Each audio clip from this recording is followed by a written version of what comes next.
अब हमारे कल्याण में कोई संशय है? हमारा मंगल पता नहीं होगा कि नहीं होगा, ऐसी सोच का त्याग कर दो, क्योंकि अब हमारा परम मंगल होने का समय आ गया है। नहीं हमें ये सौभाग्य न प्राप्त होता जो हमें लाडली जी की बिना किसी कारण, बिना किसी हेतु के ऐसी अपार कृपा का परिचय मिला है। अपार सुख देने वाले राधा नाम का परिचय मिला है। समस्त कर्म बंधनों को नष्ट करके दिव्य प्रेम प्रदान करने की सामर्थ्य वाले श्री धाम वृंदावन का परिचय मिला है, महिमा सुनने को मिली है। इससे हमें विश्वास हो जाना चाहिए कि अब हमारा परम मंगल है। श्रीपाद प्रबोधानंद जी महाराज कह रहे हैं, देहेस्मिन्नति कुत्सुते त्यजत वृथाध्यासं यतः संस्मृति घोरा चिंतय चिदघनं निज वपुः सर्वं च वृंदावने घोराः सन्तु विपत्ति कोटय इह त्वं याहि नो विक्रिया मारब्ध क्षयमावसै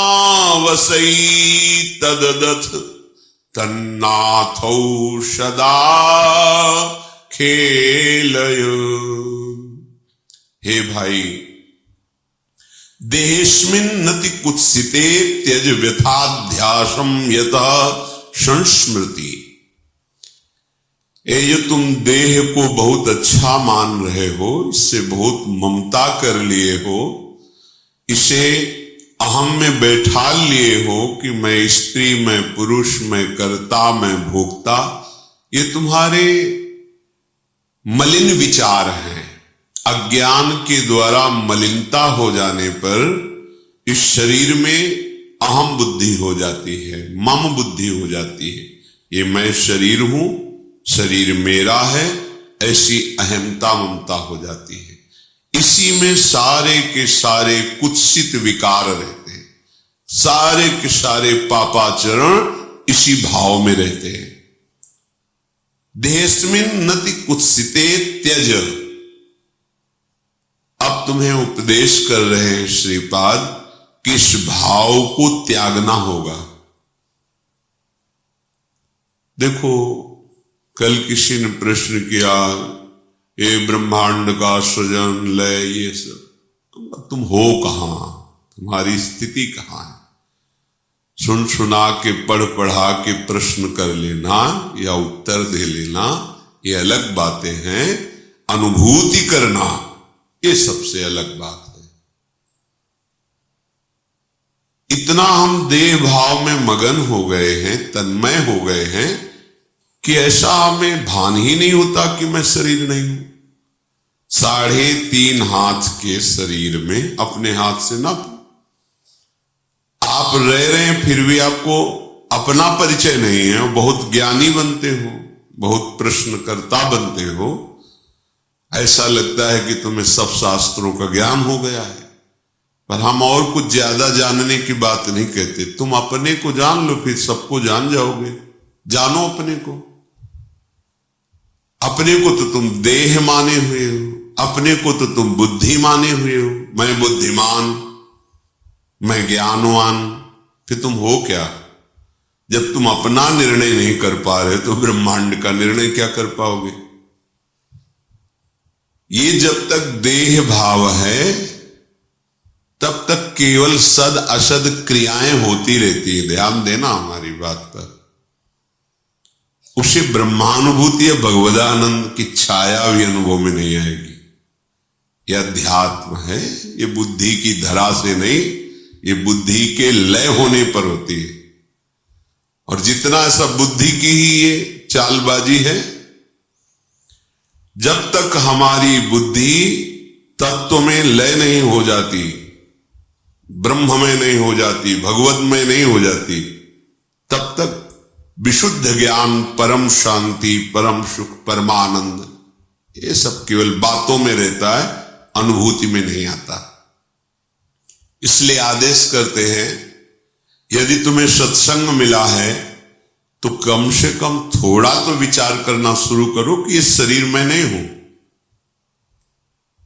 ये हमें शरीर सेवा के लिए मिला हुआ है। बिल्कुल परम सत्य बात है। ऐसी कमाई करो अच्छे कर्मों की और उनको प्रभु में समर्पित कर दो। ऐसा संकल्प करो जगत मंगल के लिए, भगवत सेवा के लिए, और उसको प्रभु को समर्पित कर दो। ऐसा स्वभाव बना लो कि सबका हित, सबका मंगल और भजन, जीवन मुक्त हो जाओगे। जो परम हंसों को परमानंद की अनुभूति होती है वो आपके हृदय में स्फुरित हो जाएगी। इतना आनंद कि फिर और कोई चाह नहीं रहेगी।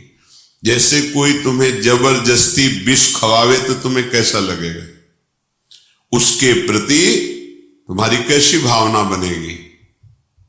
ऐसे ही जिससे भगवदानंद की अनुभूति का अंदर भाव आने लगता है कि मुझे भगवत प्राप्ति करनी, भगवदानंद में डूबना है, तो उसे विषय भोग देने वाला अंदर से वैसे ही लगता है जैसे कोई तुम्हें विष खवावे तो कैसा लगेगा। आप खाएंगे नहीं और बहुत ही उससे दूरी बनाने की इच्छा हो जाएगी। ऐसे ही इस मार्ग के पथिक के हृदय में ऐसी भावना होती, त्याजी नहीं, वास्तविक हृदय से कहता हूं, जिसे तुम सुख समझ रहे हो, जिसे अपने लोग सुख समझ रहे हैं भोगों को, ये केवल फसाव है, माया का एक भुलावा है, उसमें सुख नहीं है। सुख देखना है तो एक बार इस जन्म में निश्चय करो। इसी भुलावे सुख में आपने अनंत जन्म व्यतीत किए पर अभी तक आपके हाथ कुछ नहीं लगा। एक बार बात मान लो और ये जन्म प्रभु को दे दो। अगर इस लोक और परलोक की कोई भी कामना तुम्हारी बकाया रह जाए तो हमें बताना, डूब जाओगे, परमानंद में डूब जाओगे। तुम्हें सोचना नहीं पड़ेगा, सोच खत्म हो जाएगी। बिना सोचे सब वो होगा जो तुम करके सोच के भी नहीं कर पा रहे हो। प्रसन्नात्मा न सोचती न कांक्षती, कैसी अद्भुत स्थिति। पर इसके लिए आपको ये छोड़ना पड़ेगा, ये जो कुत्सित शरीर में अहमता, ममता, गंदी बातें देखना, सुनना, भोगना, ये छोड़ना होगा। क्योंकि इसको जब तक नहीं छोड़ोगे तो शरीर भाव तुम्हारा और पुष्ट होता रहेगा। शरीर भाव पुष्ट होता रहेगा तो जन्म, मृत्यु, नाना प्रकार के दुख सुख ये आकर्षित करते रहेंगे। जहां आपने अधर्माचरण छोड़ा और भगवत चिंतन कर रहे, आपका हृदय निर्मल होने लगेगा तो ये शरीर अपने आप अलग दिखाई देगा। उसमें मैं शरीर नहीं हूं ऐसा चिंतन नहीं करना पड़ता है, अपने आप ये अलग दिखाई देता है। मन बुद्धि अपने आप अलग दिखाई देते हैं, स्वभाव अपने आप अलग दिखाई देता है। और जब इन तीनों का बाध हो जाता है, स्थूल सूक्ष्म कारण, तो जो बचा वो अपना स्वरूप होता है। जब स्वरूप में तन्मय हुआ तो कुछ बचा ही नहीं, सब ब्रह्ममय हो जाता है। लगो, अनंत जन्म लगा दिए जहां तुम्हारे हाथ कुछ नहीं लगा। एक बार प्रार्थना मान लो, सब कार्य करते हुए। हम ये नहीं कहते कि आप सब छोड़ करके किसी गुफा में चले जाओ, समय नहीं। जहां हो वहीं रहते हुए इतना समझ लो कि ये देह तुम्हारी तत्रापि क्षणभंगु रहा है, दुर्लभ, पर कभी भी नष्ट हो सकती है। किसी भी उपाय से तुम इसे बचा नहीं सकते देह को, इसका नाश अवश्यंभावी है। तो इस देह के छूटते छूटते तुम ऐसी कमाई कर लो कि तुम्हें आगे दुख न देखना पड़े। जो अज्ञानी जन हैं, जिनको सत्संग प्राप्त नहीं है भगवत कृपा से, वो जब भागवतिक बातें सुनते हैं तो उनको विश्वास नहीं होता। क्यों? क्योंकि इतना असत आचरणों में वो लीन है कि ये बात भी उनको समझ में नहीं आती, बर्दाश्त नहीं होता कि इसको छोड़ करके भी कोई सुख है, और जबकि जिसे सुख कहते हैं वो इसके छोड़ने में ही है। त्यागात शांति अनंतरम, सब शांति चाहते पर भोग के, और भगवान कह रहे जिन्होंने रचा है त्यागा शांति अनंतरम, त्याग करते ही शांति का प्रादुर्भाव हो जाता है। वो शांति जो किसी भी स्थिति में विचलित ना कर सके, उसका ज्ञान प्राप्त होता है इस शांति से, और उस ज्ञान से वो अपनी इंद्रियों को, मन को अंतर्मुख कर लेता है। फिर जो उसे स्वरूप बोध होता है, फिर वो परम शांति मचिरेणाधिगच्छति। आप कोई भी द्वंद्व, महाप्रलय भी उसके हृदय में दुख पैदा नहीं कर सकती। ये है सुख जिसका कभी नाश नहीं होता। इसी की प्राप्ति केवल इस मनुष्य शरीर से है और किसी शरीर से नहीं। ये सब तो आप खुद देख लो, पशु पक्षी भोग रहे हैं, पशु पक्षी नींद ले रहे हैं, आहार कर रहे हैं, उनको भी भय है। देखो, उनको भी बाल बच्चा पैदा करने की प्रक्रिया मालूम है, उनकी भी संतानें होती, वो अपने भी संतान से प्यार करते हैं, वो भी मेहनत करके दाना पानी ला के अपने बच्चे का पोषण करते। आप में और उनमें अंतर क्या रह गया? पशुओं में, पक्षियों में और आप में अंतर क्या रह गया, जिसके लिए शास्त्र जय घोष करते, दुर्लभो मानुषो देहो, बड़ा दुर्लभ मनुष्य देह। ये दुर्लभता है कि वो शरीर राग और भोग राग त्याग करके परमात्म चिंतन नहीं कर सकते। आप कर सकते हो, आप परमानंद की अनुभूति कर सकते हो। ये क्षुद्र ओस कणों से प्यास नहीं बुझेगी। एक बार हिम्मत करके इस दलदल से निकलने की चेष्टा करो। तुम्हारे अंदर है सामर्थ्य, तुम अपनी सामर्थ्य को सत्संग के द्वारा जगाओ और इस दुष्ट इंद्रिय और मन पर संयम करके इनको वापस करो, हृदय देश में लाओ। ये घर से बाहर भटकते रहेंगे, कुछ हाथ नहीं लगेगा।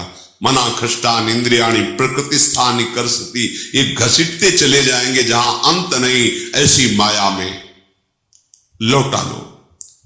श्रीपाद कह रहे, बहिर्गत दृगंतर धैर्य मालम्ब नित्य स्मृति रधिवश वृंदारण्य मन्यान अपेक्षा। तुम किसी की अपेक्षा मत रखो कि तुम्हें कोई साथ देगा, सहयोग देगा या सुख देगा। याद कर लो शब्द, ये ब्रह्म शब्द है। तुम ऐसी सोच मत रखो कि तुम्हें कोई साथ देगा, तुम्हें कोई सहयोग करेगा परमानंद प्राप्ति का, तुम्हें कोई सुखी कर सकता। ये भ्रम हटा दो। ये जो तुम्हारा आंतरिक मन बुद्धि कि हम तो गंदे आचरण करें, अधर्म से धन कमाए, मनमानी भोग भोगे, और विश्व में कहीं कोई ऐसा जादूगर, तांत्रिक, मंत्रवेत्ता कोई ऐसा मिले जो छूछा कर दे, मंत्र जंत्र बांध दे, हमें कोई विघ्न न सतावे, हम भोग भोग लें, तो ऐसा ब्रह्मा ने पैदा ही नहीं किया। अभी आगे करेगा तो पता चल जाएगा। अभी तक ऐसा नहीं हुआ। निजकृत कर्म भोग सुनो भ्राता। यदि किसी के पास जाने से, किसी प्रक्रिया से आपका आगंतुक विपत्ति नष्ट हो रही है, तो वो विधान पहले लिखा हुआ है। आपका सुकृत आ गया और सुख चलने लगा, आपको लगा कि किसी जंत्र या मंत्र या तंत्र से ये काम बन गया, बिल्कुल भ्रम में मत रहना। आपका कर्म ही आपको सुख और दुख प्रदान करता है। कौन काहू के सुख दुख कर दाता, निजकृत कर्म भोग सुन भ्राता। अब इस अध्यात्म की बात को कोई समझना चाहता है? नहीं।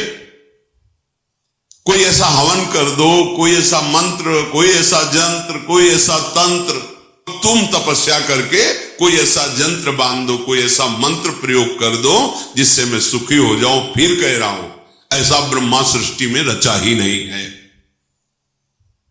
यहां जो रचना है वो भगवान के द्वारा वो कह रहे अवश्यमेव भोक्तव्यम कृतम कर्म शुभाशुभम, तुम्हें भोगना पड़ेगा अपने शुभ अशुभ कर्म। सामने खड़े हैं जो कर तुम अकर तुम अन्यथा कर तुम सर्व समर्था ईश्वर, वो सामने खड़े हैं और अर्जुन से कह रहे हैं अपनी स्थिति ऐसी बनाओ कि कोई दुख तुम्हें व्याकुल न कर पावे, कोई सुख तुम्हें हर्षित न कर पावे, सुख दुख में तुम्हारी समान स्थिति हो, कोई विकार तुम्हारे हृदय को व्यथित करे और उसे तुम सह जाओ तो तुम परम पद के अधिकारी हो जाओ। सामने परम पद विराजमान है, इनको सहो। जंत्र नहीं बांधा, कोई वहां धागा नहीं बांधा। क्या कह रहे हैं? तास्तित क्षस्व भारत सहो, ये आगमा पाइनो अनित्यास, ये नाशवान है, इनको सह जाओ। यम ही न व्यथ्यंते ते पुरुषम पुरुषर्षभ शम दुखा सुखाधीरम स्वमृतत्वाय कल्पते। अमृत पद का वही अधिकारी है जो सुख दुख को समान भाव से सहकर निरंतर भगवत चिंतन परायण। ये जन्म है मनुष्य का, इसीलिए मिला है। अरे बातुल भूत विवश मतवारे, भोगों में मतवारे, रजोगुणी तमोगुणी वृत्ति धारण करने वाले अध्यात्म को स्वीकार करेंगे क्या? अगर स्वीकार कर ले तो अभी मंगल हो जाए। उनकी समझ में आएगी ये बात, सब ऐसे ही है, क्योंकि उनको सत्य संसार लग रहा है, उनको मैं शरीर लग रहा है, भोग उनको सुखद लग रहे हैं। अब उस सुख को प्राप्त करने के लिए धर्म अधर्म कुछ नहीं देखना, बस भोगना है। ऐसे लोग कहीं अध्यात्म की बातों को समझते हैं, अध्यात्म उनके हृदय में कहीं प्रकाशित होता है सामर्थ्य, पर वो स्वीकार नहीं कर सकते।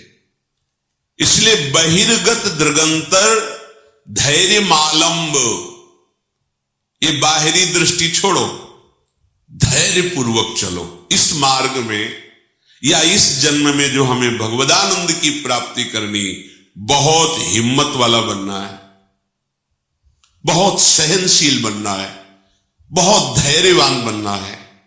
ये मन इंद्रियां आपको विचलित करेंगे, जलाएंगे, आप चुपचाप शांत।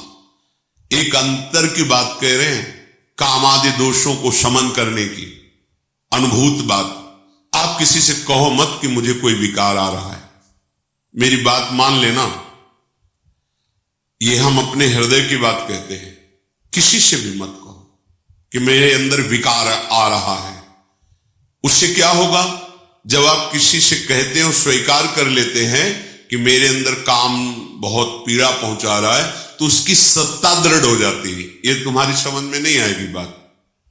ये असत हैं, इनका अस्तित्व तो नहीं है। नासतो विद्यते भाव, इनका कहीं भी भाव नहीं है ही नहीं। ये तुम्हारी स्वीकृति से, तुम्हारे चिंतन से है। अगर आपने कह दिया तो इनकी सत्ता दृढ़ हो जाती है, फिर ये और परेशान करते हैं। ना होने पर भी ये ठूठ का भूत है, शांत। हृदय जल रहा है, हृदय में प्रेरणा हो रही, गंदी दृष्टि करो, गंदी बात देखो, गंदी क्रियाओं में सुख, शांत। ना कोई चेष्टा और ना किसी को समझने दो, अपने आप अंदर ही भस्म हो जाएंगे, क्योंकि आपके हृदय में परम लक्ष्य भगवत प्राप्ति का और नाम जब सत्संग चल रहा है, शांत हो जाएंगे। कभी कभी अशुद्ध भोजन हो जाने पर, रजोगुणी तमोगुणी भोजन हो जाने पर इनकी प्रबलता नजर आती। शांत रहो, देख लो, कुछ ही घंटों में समन हो जाएगा। शांत रहो, ये अनुभव की बातें कह रहे हैं। शांत रहो, कोई चेष्टा मत करो।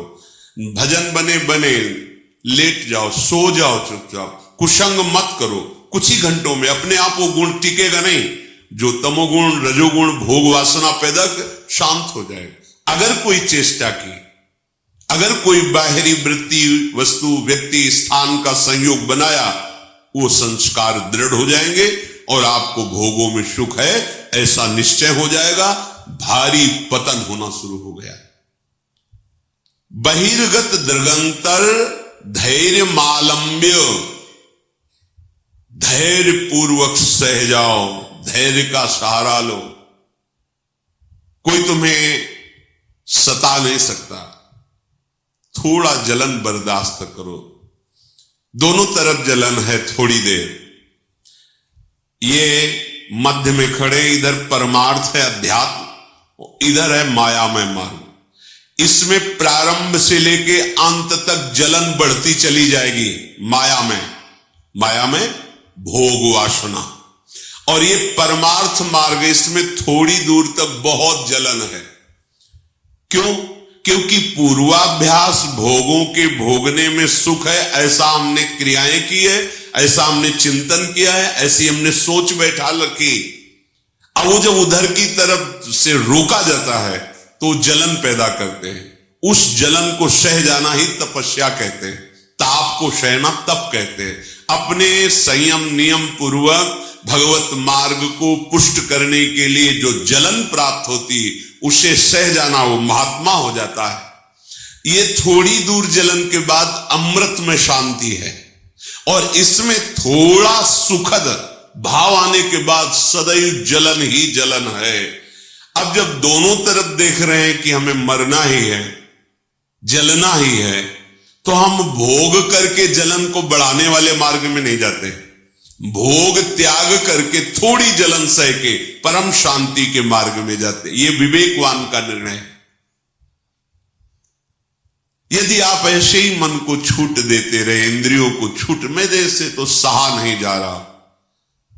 भगवान दोनों की रचना की है, भक्ति मार्ग, अध्यात्म मार्ग और माया मार्ग। जाओ फिर विचरो, भोगो, फिर कभी किसी युग कल्प में उनकी करुणा होगी, ऐसा संयोग बने ना बने कोई पक्का नहीं। बार बार तो बनत नहीं, यह संयोग अनु। ये जो आज हमें संयोग मिला है, ये बाजी जीत जाने के लिए मिला है।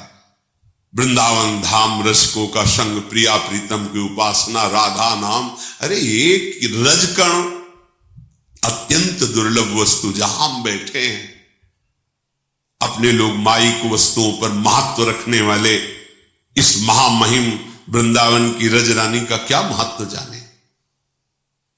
सहना कैसे सहोगे, अब उपाय बता रहे हैं। बहिर्गत दृगंतर धैर्य मालंब्य। ऐ उपासक, परमार्थ के पथिक, तुम्हें किसी बाहरी से सहयोग नहीं लेना। ये अंदर से ही परमार्थ में सहयोग मिलता है, बाहर से कोई सहयोग ही नहीं। बाहर केवल विक्षेप है, सहयोग नहीं।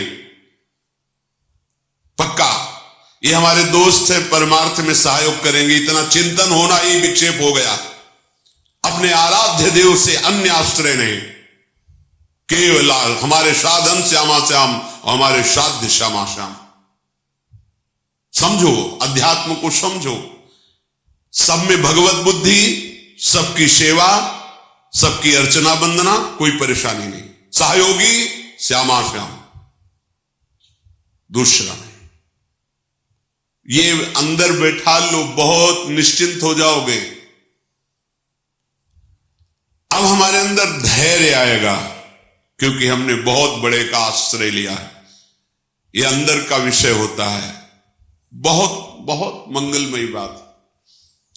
एक बार बकरियां चराने वाला बकरियों को जंगल में ले गया, तो एक हरी हरी पत्तियां चबाने में भूल गई अपने परिकर को, और उसका परिकर आगे बढ़ गया और संध्या हो गई। वो अन्य बकरियों को अपने घर ले गया।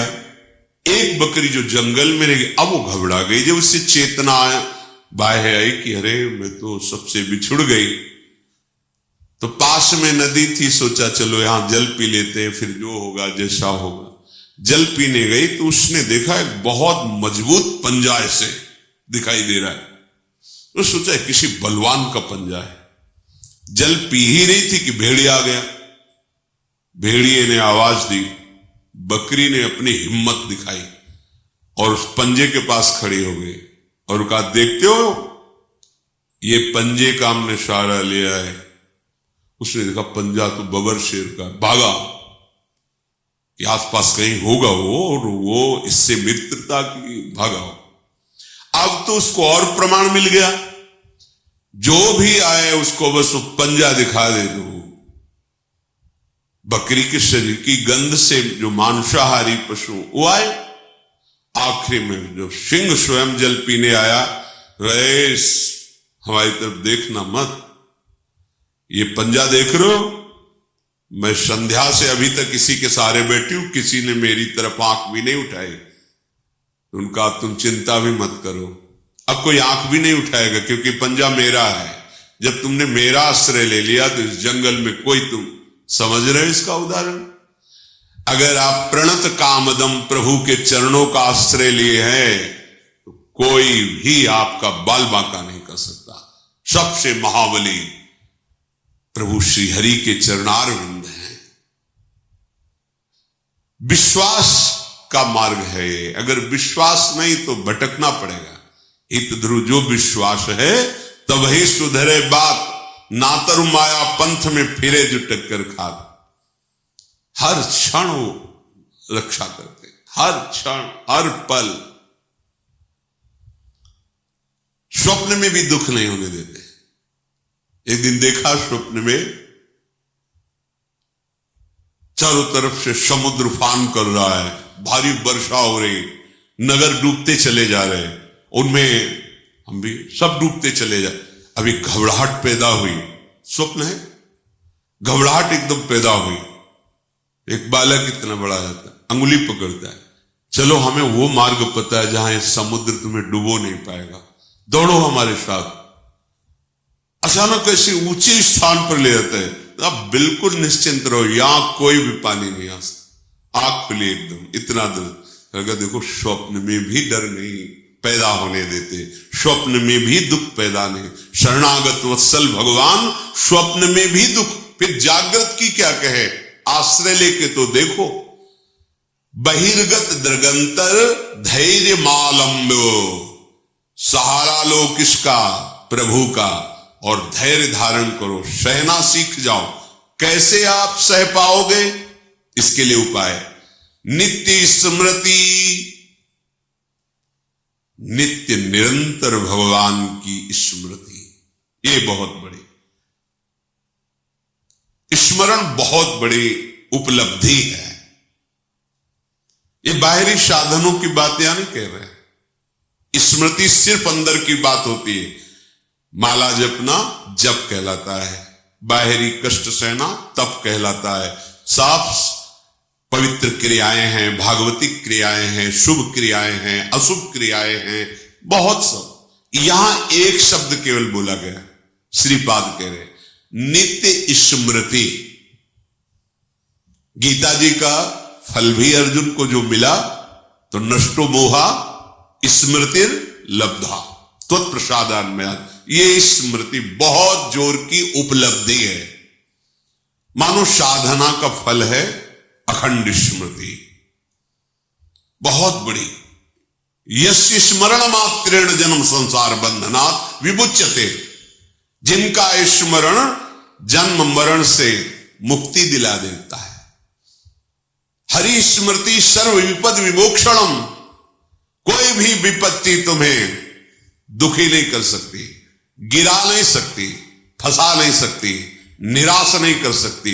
कब? जब हरि स्मृति, हरि का स्मरण चल रहा है। और अगर हरि का स्मरण नहीं तो कोई भी संपत्ति तुम्हें सुखी नहीं कर सकती।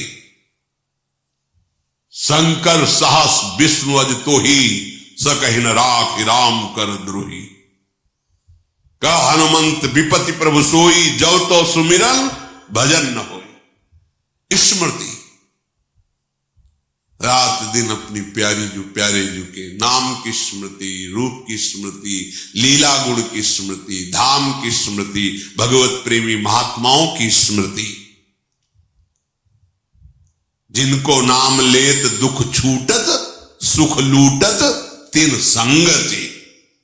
जिनको नाम लेत दुख छूटत, सारे विघ्नों का नाश करने में समर्थ है प्रभु और प्रभु के प्रेमी जनों की स्मृति। नित्य स्मृति, इस पर ध्यान दो, यही तुमको सब सामर्थ्य देगी सहने की। हर समय मधुर मधुर स्मृति। नाम कितना मीठा, कितना रसमय, कितना सहज सरल, राधा राधा राधा। देखो जब के कैसी अनुपम सामर्थ्य आपके हृदय में आती है। और ये केवल भावुकता का निर्णय नहीं है। पूज्य राधा बाबा महाराज ऐसे संत जो शास्त्र के एक अक्षर की भी कभी अवहेलना नहीं, एक अक्षर, पूरा श्लोक या शब्द तो बात जाने दो, शास्त्र प्रमाण से जो अपने जीवन को बांध के रखे वो महापुरुष। संन्यास से नाम में नाम, जुगल नाम से विश्राम भूमि राधा नाम। जब राधा नाम का परिचय जागृत हुआ तो बाबा सब भूल गए। संन्यास का मंत्र तो कीर्तन से ही रुकने लगा था गीता वाटिका में। भाई जी की कृपा से जुगल नाम, और जुगल नाम की कृपा से राधा नाम, और राधा नाम की कृपा में ऐसे डूब गए, राधा राधा राधा राधा राधा राधा राधा। ऐसे ऐसे परम ज्ञानी महात्मा जो पूज्य श्री जयदयाल जी महाराज जब श्री कृष्ण स्वरूप का वर्णन किए तो उन्होंने कहा कि मेरी रुचि नहीं है। क्यों? ब्रह्म है मुझे पता है, पर ये स्वीकार करके माया को और रूप धारण किए हुए हम तो पर ब्रह्म परमात्मा तत्व की उपासना करते। मुझे भाई एक बार भाई जी से मिलो कभी, हमें किसी से मिलने की आवश्यकता नहीं। संयोग बना तो वही कहां स्थित हो गए, राधा राधा राधा। और भाई जी के प्रति कैसी श्रद्धा कि जैसे अपने प्रेमी जन वृंदावन धाम की निष्ठा ले लेते, प्राण चाहे छूट जाए धाम नहीं छूटेगा, ऐसे उन्होंने भाई जी के शरीर के साथ का क्षेत्र संन्यास लिया। जहां भाई जी का शरीर वहीं राधा बाबा का शरीर, जहां उनकी चिता लगी वहीं टीन छवा के पूरा जीवन व्यतीत किया। राधा राधा राधा। क्या चला जाएगा? जो तुम्हें चाहिए वो सब कुछ आ जाएगा। आप विश्वास करके तो चलो। वृंदारण्य मन्यान अपेक्षा, किसी की अपेक्षा मत रखो। वृंदावन का आश्रय ले लो, ये राधा नाम में प्रीति करवा देगा। इसके सिवा और प्रीति हो भी नहीं सकती। अगर कोई राधा बोलता है, राधा सुनता है, राधा जपने की भावना रखता है तो वृंदावन धाम उस पर बरस गया है। रेश वृंदावनस्य यत्तन्नाम स्फुरति महिमा रेश वृंदावनस्य। ये जो राधा नाम स्फुरित हो रहा है ये वृंदावन की कृपा से हो रहा है। और राधा नाम की कृपा स्मृति में बदलेगी। स्मृति ये किया नहीं जाता, जब किया नहीं जाता वो स्वाभाविक चलता है। जैसे कोई दिल को मशला करे, एक आनंदमयी पीड़ा के साथ राधा राधा राधा राधा जपते जपते ऐसी अतृप्ति कि अभी हमसे जब होता ही नहीं, वो भजन होता ही नहीं जो होना चाहिए। बार बार फिर रोना, फिर पुकारना, फिर उनके साथ विहरण करना, ये सब प्राप्त हो जाता है। तो देहस्मिन् नति कुत्सिते त्यज वृथाध्यासम यथा संस्मृति। ये देहाभिमान छोड़ो, ये बहुत गंदा देह है। भगवत प्राप्ति कर लो तो धन्य, उन्हें तो किसी काम का नहीं। यहां जितने भी श्रीधाम वृंदावन के उपासक वासी खगमृग पशु पंछी, ये सब चिदानंद हैं। हमारी दृष्टि पार्थिव है इसलिए हम नहीं देख पा रहे हैं। घोरा चिंते चिदघनम निज बपु सर्वंच वृंदावने। यदि आप वृंदावन का आश्रय लेकर के इस शरीराभिमान को छोड़कर राधा राधा रटोगे तो निज बपु तुम अपने स्वरूप को प्राप्त हो जाओगे, जो बड़ा कठिन है स्वरूप में स्थित होना। घोरा संत विपत्ति कोटय ही तुम याहिनो विक्रिया। विचलित मत होना, चाहे जितनी घोर विपत्ति आ जाए। अपनी उपासना को मत छोड़ना, अपने भाव को मत कम होने देना। ये माया का नाटक है। वो रच सकती है ऐसी विपत्ति, ऐसी दुखद परिस्थिति कि आप लोग को लगेगा, कहते थे नाम जप करो सब सुख मिल जाएगा। यहां तो सब सुख हमारे माने हुए लुट रहे हैं, क्योंकि तुम्हारे माने हुए हैं। जिसका तुम भजन कर रहे हो, अब वो तुमको इन खिलौनों से हटाकर अपने साथ खिलाना चाहता है। अहो भाग, अब वो तुम्हें परम सुख में निमग्न करना चाहता है। तुम किसी भी विकार से विचलित मत होना, किसी भी विपत्ति से, चाहे कोटे करोड़ों विपत्ति आ जाए, विचलित मत होना। मारब्ध क्षय मावसई तदथ तन्नाथो सदा खेलय। तुम्हारे शरीर का रचा हुआ प्रारब्ध नाश हो रहा है। अब तुम्हारा वो शरीर तुम्हें अनुभव में आएगा जिसके तन्नाथो सदा खेले, अपने नाथ श्यामा श्याम के साथ सदा रहने को मिलेगा, खेलने को मिलेगा। उनके साथ हर क्षण हमारा व्यतीत होगा। सोचो कितना बड़ा लाभ हमें अपने प्राणाराध्य श्यामा श्याम के साथ रहने को मिलेगा। उनका उच्छिष्टामृत पान करते हुए उनकी लीला में महासुख में निमग्न, अनुमान भी नहीं कर सकते कि कैसा महासुख होगा। अरे जिनकी एक झलक पा जाए योगींद्र मुनींद्र तो उन्मत्त हो जाएं, उन प्रभु के साथ रहने को मिलेगा। बस हम जो सत्संग में सुन रहे हैं उसे विश्वास पूर्वक माने, अपने आचरण में उतारे, तो हमारे जीवन का निश्चित वो महासुख जो हम ढूंढ रहे हैं अनुभव में आ जाए।